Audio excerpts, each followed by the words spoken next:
Hello, all, and welcome back to another episode of TV and Us, a conversation show about the TV series we just can't stop talking about.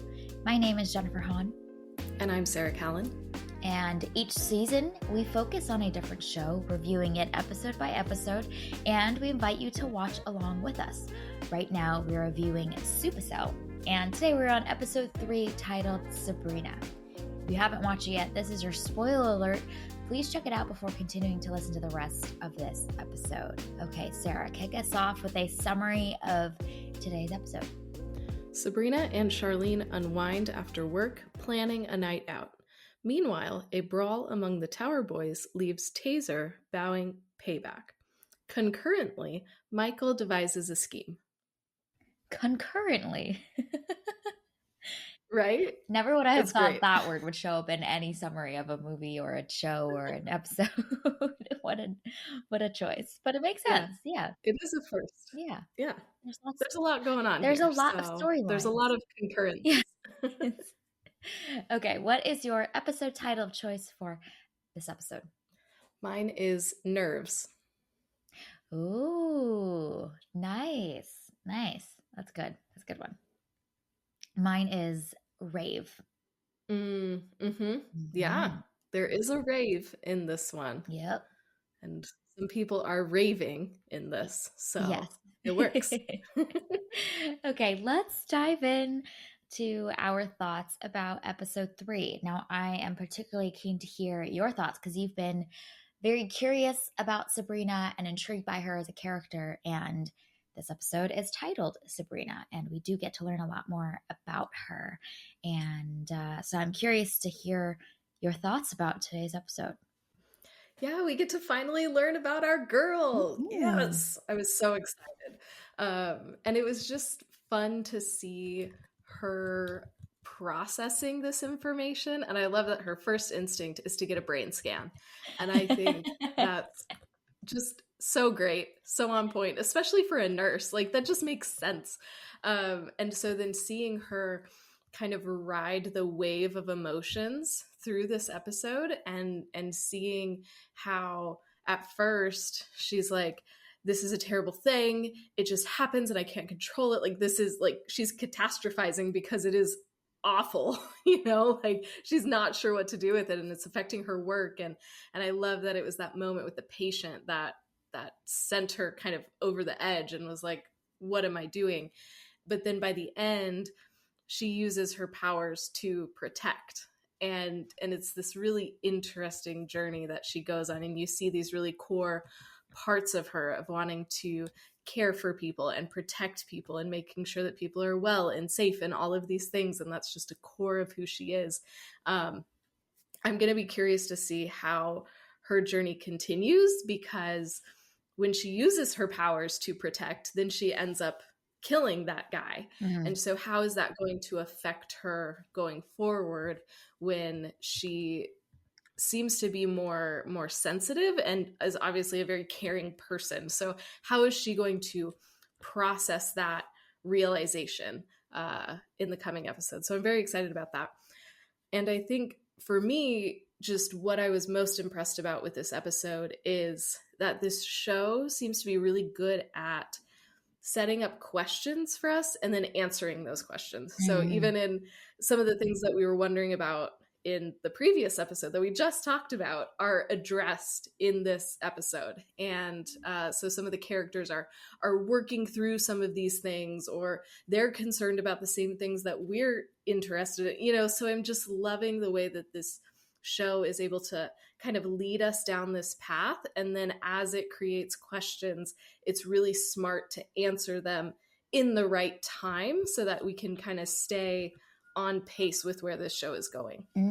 Yeah, that's so true. It's satisfying for us when a lot of our looking ahead points that we discussed in our episode 2 review are really getting answered a little bit more this time.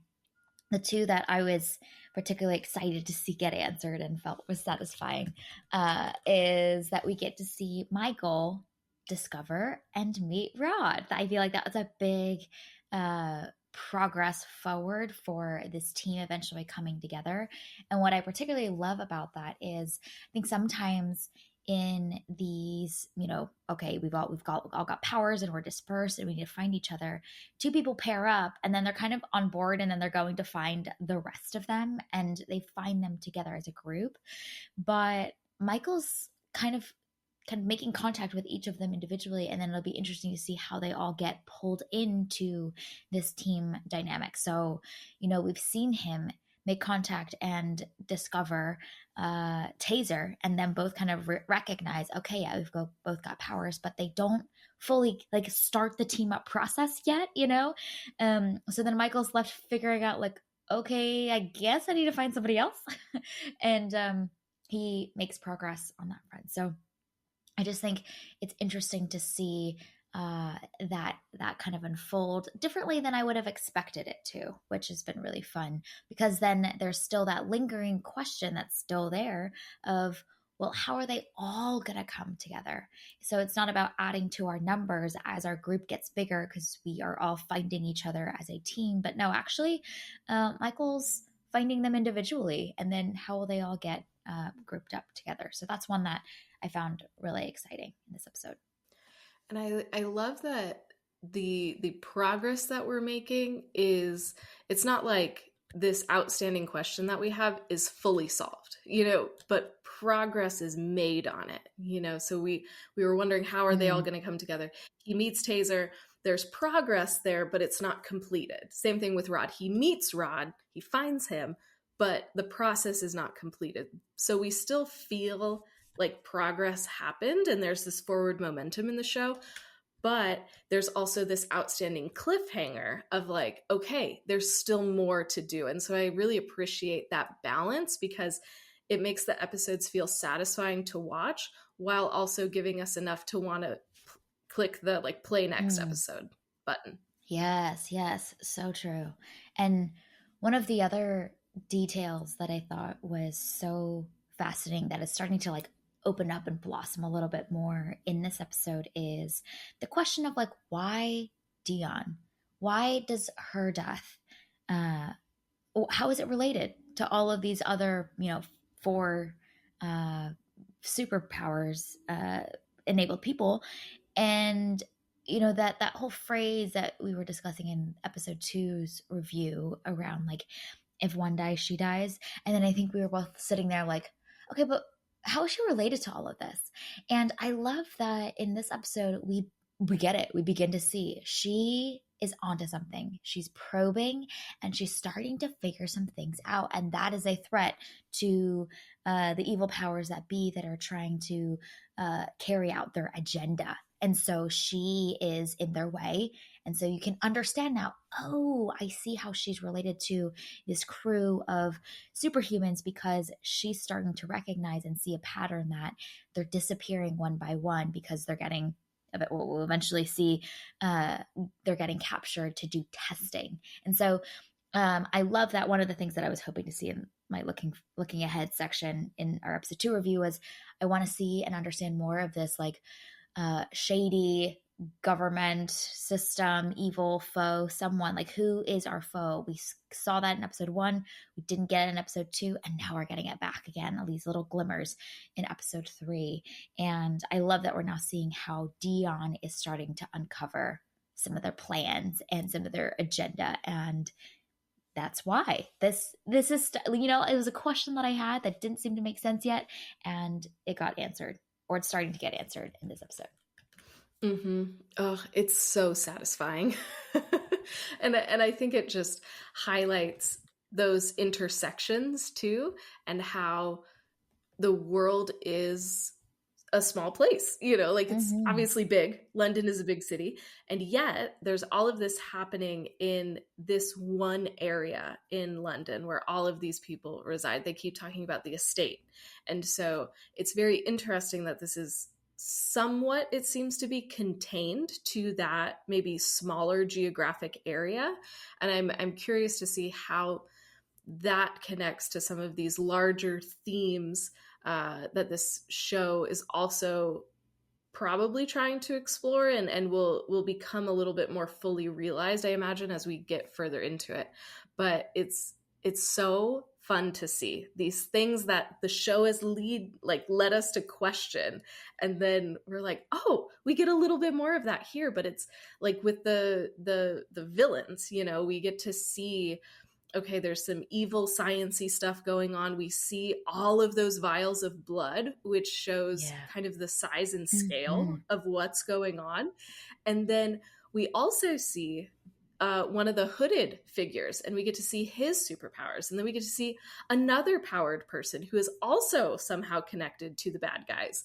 And so it's just fun the way that the show is just dropping these things in, and we don't know yet exactly how they all connect, but we're just gathering pieces into our little bucket, and all will make sense eventually.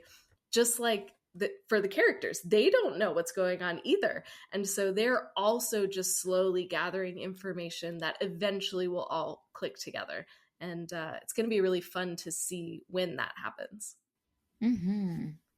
Yeah, and what's also cool is that in some of those little things that we're gathering into our bucket, some of them are like not what I expected as well. So in the 2/3 mark of the episode, we get to see the hooded figure. Okay, we've seen them before. That fits within our mental model of who the foes are in this world. Great, that's awesome. Like, yes, we were curious about them, and we're seeing a little bit of them again. But the one at the end of the episode where he dies, but then he's got this like red light that starts pulsating, and then we cut to this underground lair, potentially run by the government or some shadowy organization, and it says deceased on screen. And that's something that is a new world building aspect of this place and this conflict that is being introduced that we didn't even know about. So we're also getting new things too, of like, is he clearly is not part of the hooded figure group, or maybe it doesn't seem like he is, because then we see into the future that there's still 5 of them. So he's some kind of other organization's agent that's out there to maybe lure or try and capture Sabrina and for the rest of the superhumans to be brought in for testing. Like, what is his role? Because it seems different from the abilities and role that the shadowy hooded figures play. Maybe they are the same, I don't know, but that difference in the visuals of how they look, what they can do, and how they're introduced to us, I think that was fun to see. I was like pretty satiated, honestly, seeing the shadowy hooded figure earlier in the episode, but then we get this whole new piece to have more questions about, of how this organization is operating within this world. Mm-hmm. Yeah, so it's like undercover Yeah. bad people. I don't know. Yeah, Because we don't exactly. even know, we don't even know enough about them to like label them a thing, Yes. which is really, really interesting. It's a really interesting way to do this show, because it's it's so focused on the protagonists and who our heroes are as people. And all of the villains are kind of this like shadowy, hazy thing. And I'm sure that will come into focus in the remaining episodes. But I love that the focus isn't primarily on these bad guys. Obviously, they're there. We know that they're doing evil stuff. We know that they're kidnapping people. We know enough of the bad stuff to be like, they're bad. They need to be taken down. But the show is like, hey, focus on these heroes and who they are as people and their journeys. And then we'll get to the bad people, because we already know they're bad. So we will address that later. And I think that that's a really fun way to structure things, to really focus on the heroes, because they are the heroes, and their story and their personalities and who they are as people and their communities, like that is what's really important here.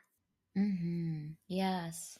Yes, very much so. And I think there's this other like layered piece to that where, like clearly this person that got recruited by this organization was like used by the organization as bait for Sabrina to get her captured in, or for her to engage and showcase her powers so that they have a reason to maybe take her in.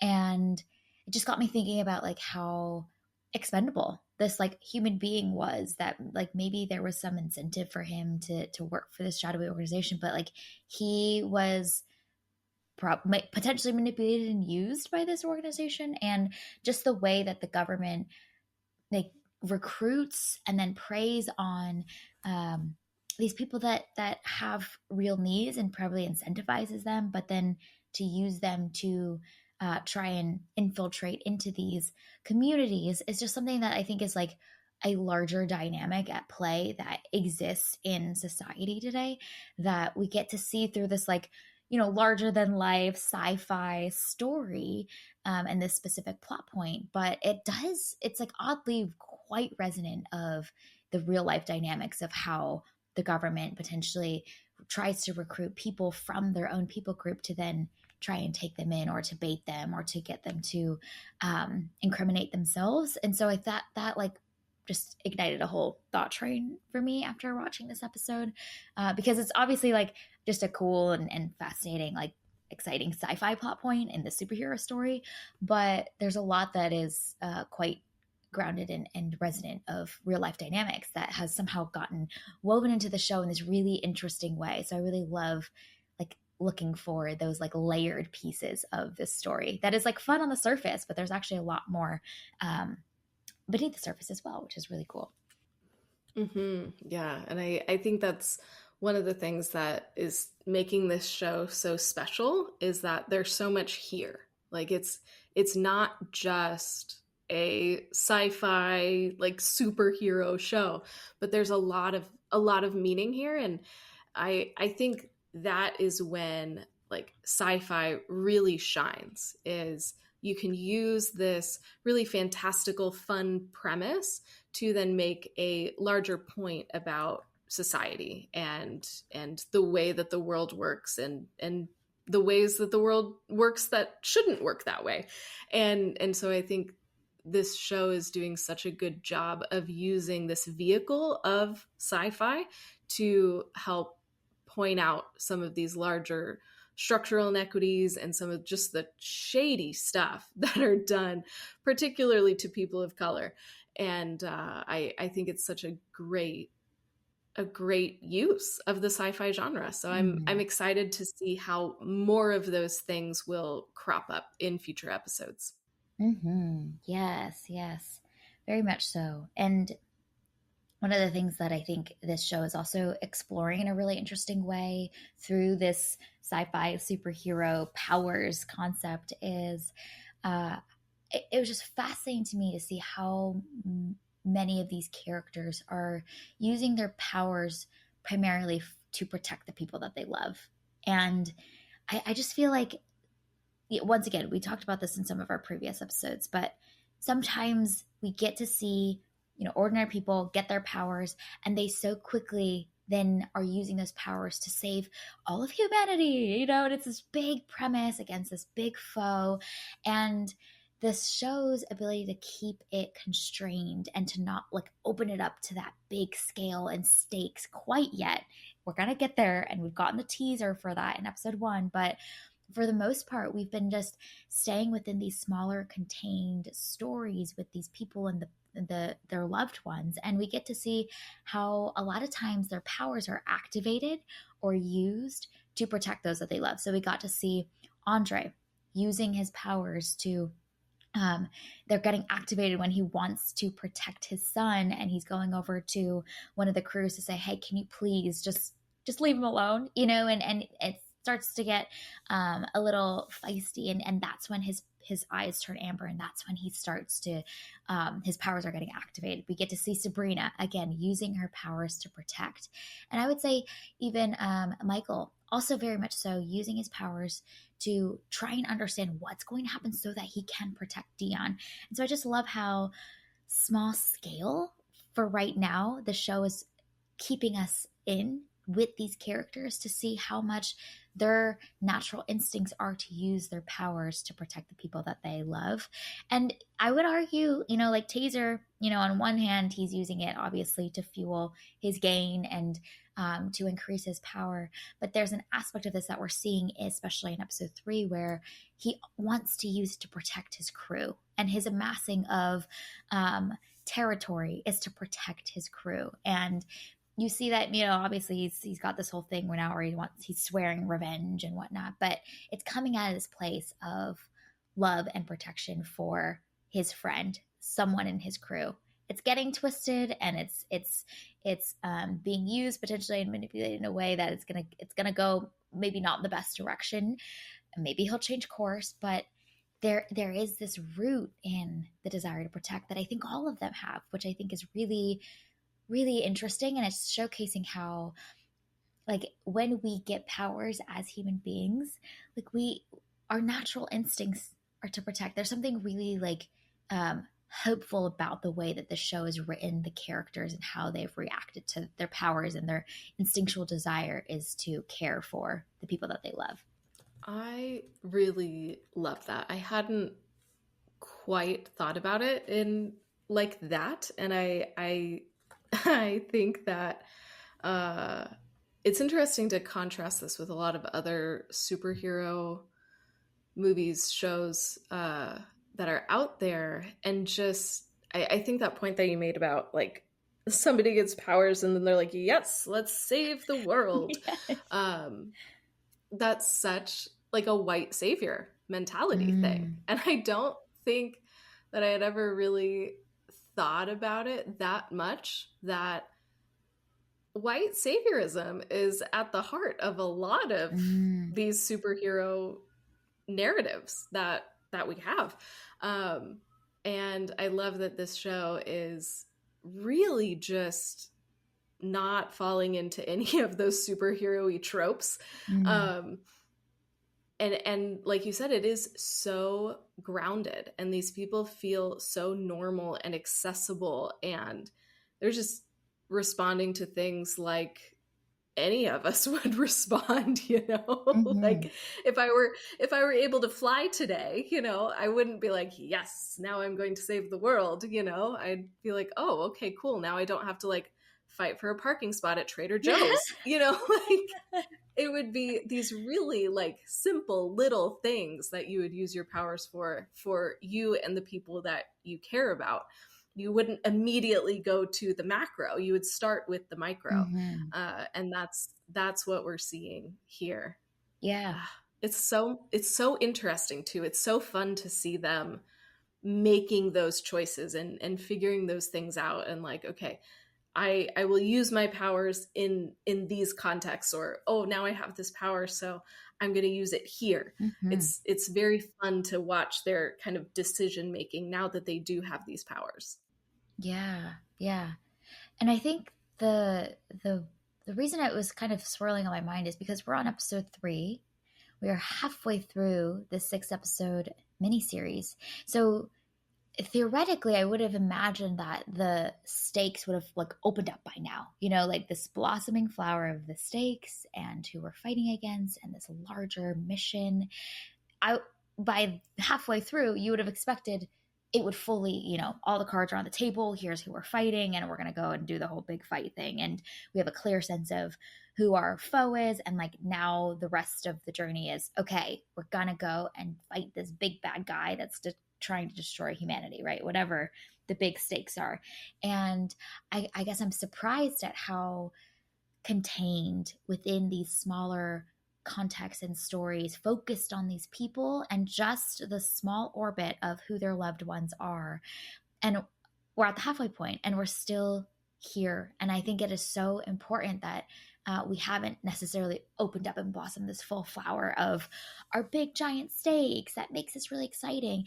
And ironically, I feel like this is even more exciting because we are so heavily invested in these people and the people that they care about. Like, we've had enough time to get to know their friends, their partners, their sisters, their sons, so we too feel just as invested in it. And I do wonder how these larger stakes around the hooded figures potentially is going to be highly related to their key relationships because we've spent so much time there.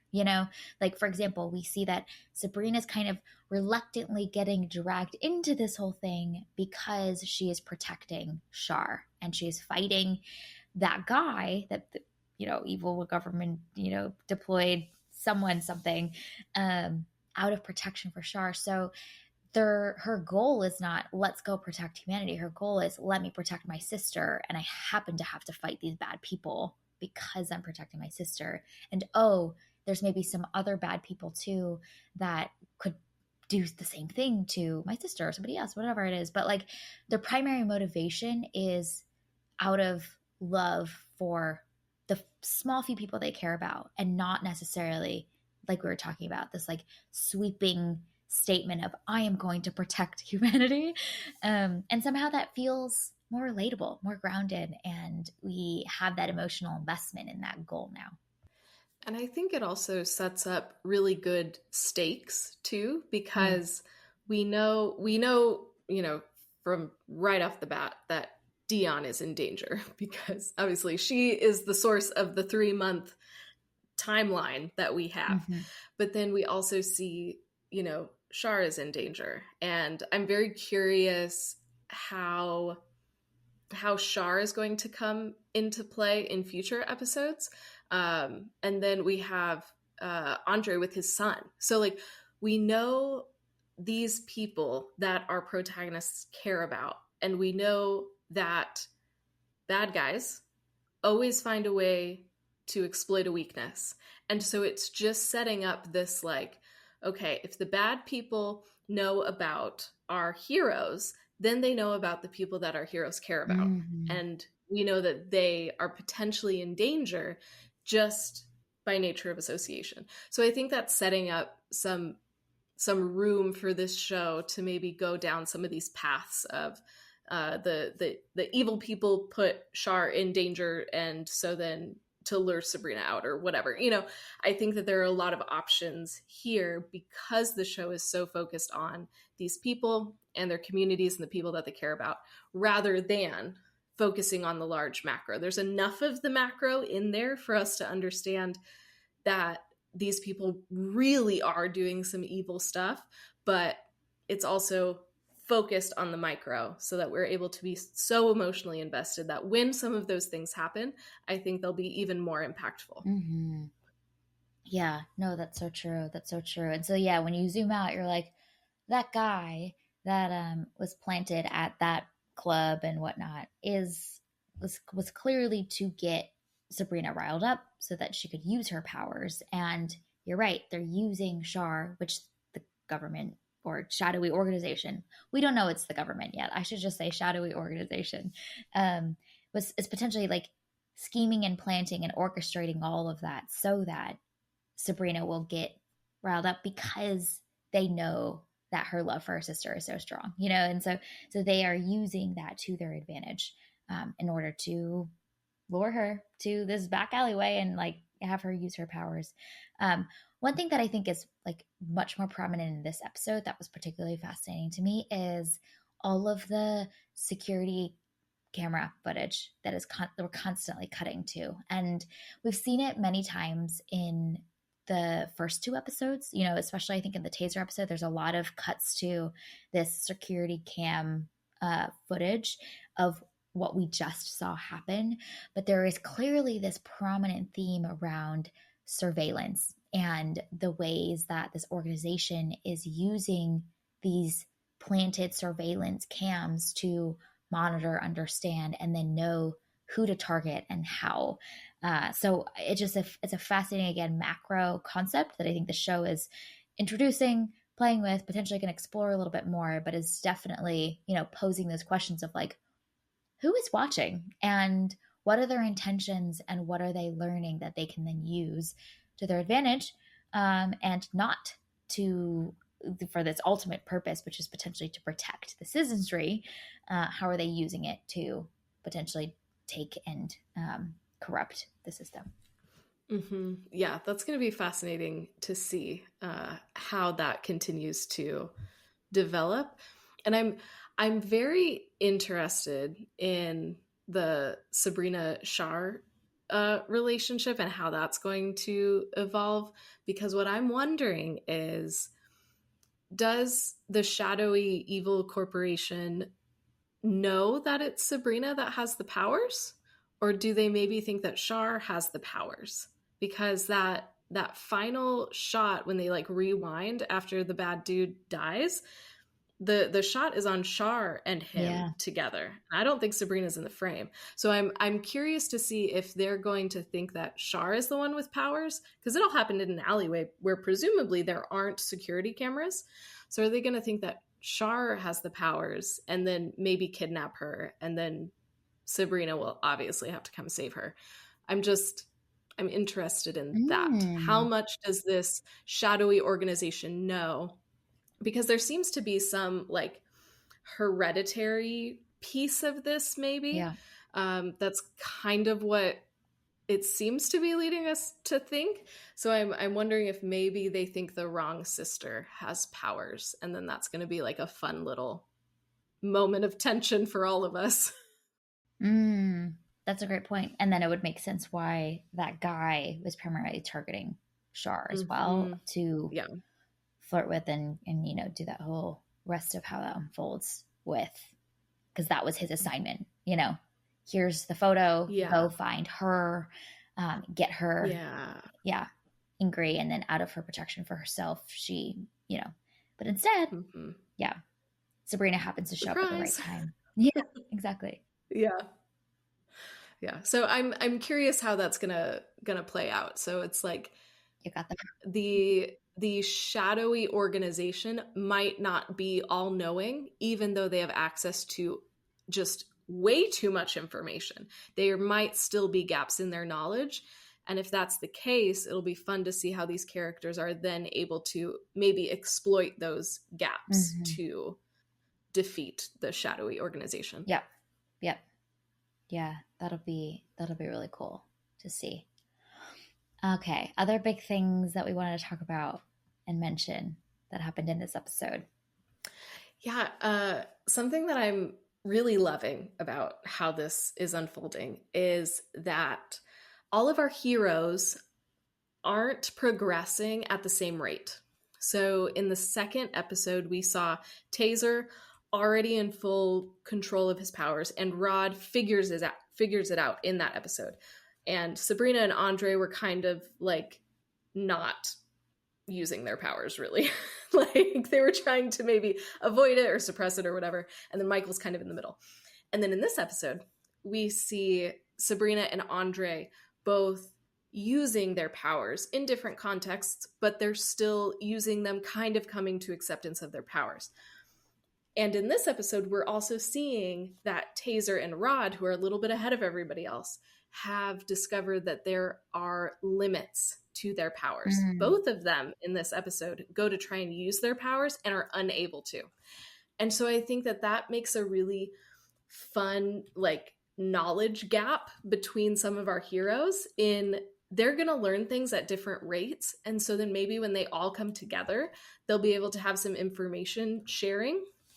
But then I think that also provides a fun kind of cliffhanger for us, because we know that they're not all powerful and their powers do have limits. We don't know what those limits are yet, but I think that that will make for more interesting characters and will raise the stakes for any kind of battle or high stakes scenario that they have to use their powers in, because their powers do run out at some point.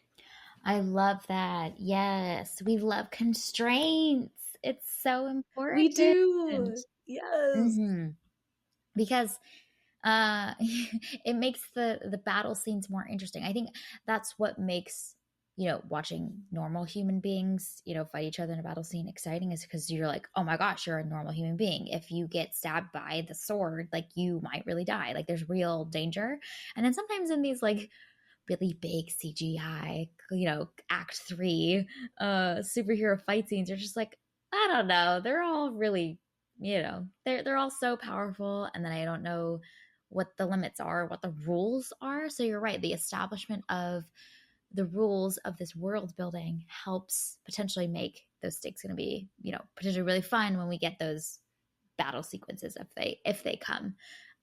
Yeah, I love that we are seeing some of the limits, because we don't usually see that, or we see it and then we learn the limits much later. But this is introducing those limits now, which is really cool.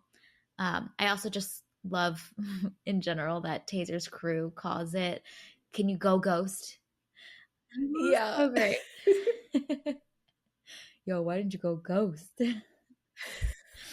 Because invisibility is just too many syllables. And so they figured it out. Yeah. It's much better. I like this. Let's use this for the invisibility superpower in general. It just sounds so cool too. Like, go ghost. Yeah. Yes. That's great. Go invisible. Yeah. Like, or can you make that's just not as like punchy. Yeah, can you make yourself invisible? That's way too many syllables. That doesn't sound great. Go ghost. It's so good. I love his crew. His crew is so fun. Mm-hmm. They're just out living their lives, and I love it. Like, they obviously have like their whole thing is like these like rap videos on social media that I'm way too old and way too white to understand, but like they're having a great time, and I love that. Like, you go, you do your thing, but please be safe. Yeah. But they're so much fun. I'm having a great time with them. They are. I love it. They've captured the camaraderie of being in that like close-knit friend group. You've got your crew, you've got your gang, and the like desire to protect and go at all costs. Like, you fight for your people. And that's one thing I just want to give a shout out that I love that the show has now wrote into Taser's storyline, is now his motivation is revenge, but it is to protect, and in episode 2 we see that his ambitions are, and how he's using his powers is very much for like amassing power, amassing influence, amassing territory. But I love that the show has given it and fused it now with this relationship that he has with one of his crew members, that's like, no, like, you are part of us, so I'm going to go find them and I'm going to get power so that I can do this in your honor. It's just it's still not great, and like, we're going to see his storyline unfold and how he changes course. But I love that it's infused with this inherently like loving relational dynamic that he has for one of his crew members, and it's not just him trying to be like the best, biggest, baddest wolf in the block. I love that it's now shifted and it's more in line with that theme that we were talking about earlier around it's out of care and love and protection that these people are using their powers. I just appreciate that they had his story arc, sing a different tune, same song, slightly different intonations of it, which I think is really important. And I think it shows that all of these characters are three-dimensional, and the way that this show is continuing to like peel layers back for who they are, it's natural, when you're in a group and you're the leader and you're like, yeah, I gotta have this like bravado, I gotta be this tough guy, but at the core of it is protecting and caring and all of that. And when you layer on it, the hurt that he has from his mom suddenly up and leaving, like, it all really, really makes sense for that character. And I think we're going to see a very similar thing with Rod. They're setting that up for him too, where he's making all this money and his friend knows the reason why he needs all this money, but we don't know that yet, I don't think, unless I missed something. But it creates this like, oh, there's more to him than this. He's not just trying to get rich quick, but he is working toward a very specific goal that is very personal to him and very important to him. And so I'm excited to see what that is. But I love how this show will give us a little bit of information about a character, and then later they'll provide additional context for that helps make that character even more complex and even more interesting for us to follow. Mm-hmm. Mm-hmm. And when we thought that they were one way or this was their only one-dimensional goal, which maybe is inherently seeming to be self-focused, the show adds and shows us the additional layers of like, no, it's actually there's a lot more to it, and there is inherently uh, more that's it's beyond themselves that they're thinking about and caring about and been influenced by, and it's not just them being like selfishly ambitious. There's actually so much more to it. I love that aspect of this. Mm-hmm. Oh, it's so smart. Like I'm blown away by the writing of this. Like obviously like the dialogue is great, but structurally this show has just been so satisfying. It's so smart, so intentional, so strategic, and I think that that helps make this so fun to watch. Mm-hmm. Yep. Yep. Any other big things before we want to give out some awards, perhaps? Nah, let's just go to awards. I think we got Perfect. a bunch of the major stuff out. So there's so much in these I episodes know. that it's like, okay, did we get through all the major stuff? Yeah, I know. I'm excited to see Andre's episode. I really find him so Oh, endearing, yes. and he's becoming one of my favorite characters. So we haven't gotten a ton of him yet, but I'm excited to see just more about him. We don't really know that much about him yet, so I'm excited for that.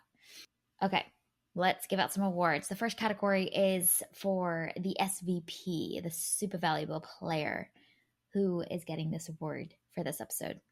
I want to give it to Shar for being almost done with her dissertation. It's not an easy thing to do. And Oh my so gosh. you go, Yeah. girl. I want to celebrate so much out of that. Like, Mhm. yes, we need to celebrate you almost being done with your dissertation. That's not easy. Yeah, that's years of labor, truly. Labor of Yeah. love. Yeah. I am going to give this award to Dion because she's on to something, man. She's on to them. And I just, I love having had made that connection point in this episode now. I'm like, keep going, girl, because you are about to uncover something huge. And I love that the way that she uncovers this too is just like out of her care and love for that family. And she just wants to go and check in on them as a social worker. And she's starting to realize more. So Dion's onto something, and I am here for it.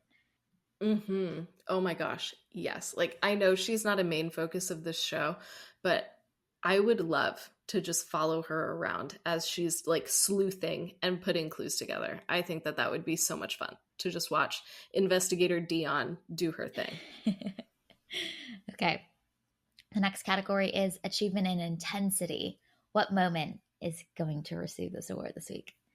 This was a hard one. There's quite a few really intense moments, but I want to give it to Tiny getting shot. Mm, Um, because for a hot second, yeah. you think that, oh, okay, they punched it out and we're good. And there's not going to be any, shootings. And then Crazy turns around and shoots him. And so just the way that that's paced, where you almost like breathe a sigh of relief Mm-hmm. and then it happens, Mm-hmm. I think makes the moment even more intense. That was such a well written scene. It's so good because you're right. We have the satisfaction, we have the relief of feeling like, okay, we got past this one. It's when Cray says to Taser, I see you remember everything I taught you. And he kind of smiles. And then we're like, okay, he's going to walk away. We're Hmm. good. We're in the Yeah. clear. And then it comes out of nowhere. Oh, that scene is so well written. So good. I am going to give the Achievement and Intensity Award to all of the texting back and forth that Michael is doing with what is eventually revealed to be Rod. But there's a whole way that gets it up where they're like, well, it could be like one of two Yeah. people. And you're like, is this going to be a fake out? Like, like, oh, we're kind of making progress, but then we don't. And then we got to keep watching. And so the whole time I'm like, man, I hope this is Rod because I just want to see more progress being made with Michael making contact with more of the superhumans. So that every time he's texting, I'm like, please, let's just can this be Rod? I'm really hoping for it to happen, and it did. So that was great. Well, and all of that is happening during other intense Yeah. moments which just makes it all more intense. Like it's very smart the way that the show is layering tense moments on each other just to make it even more intense. Mm-hmm. Okay, the next category is the Spitting Fire Award. What line and from whom is going to get your award this week?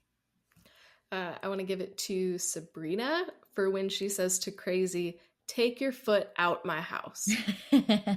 And he sure did. He took his foot all the way out of her house, and I loved that. It's like, yes, you go, Sabrina, you tell him. That was so good. Yeah.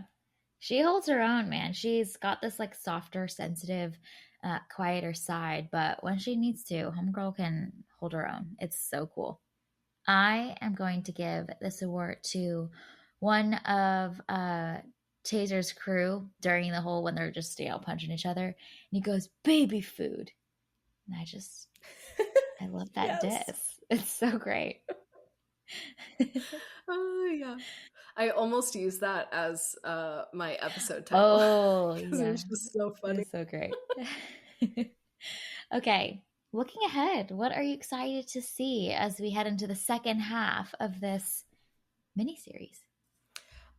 Yeah, I think, like we talked about, I am curious to see how these heroes will work together once they finally meet, team up, whatever.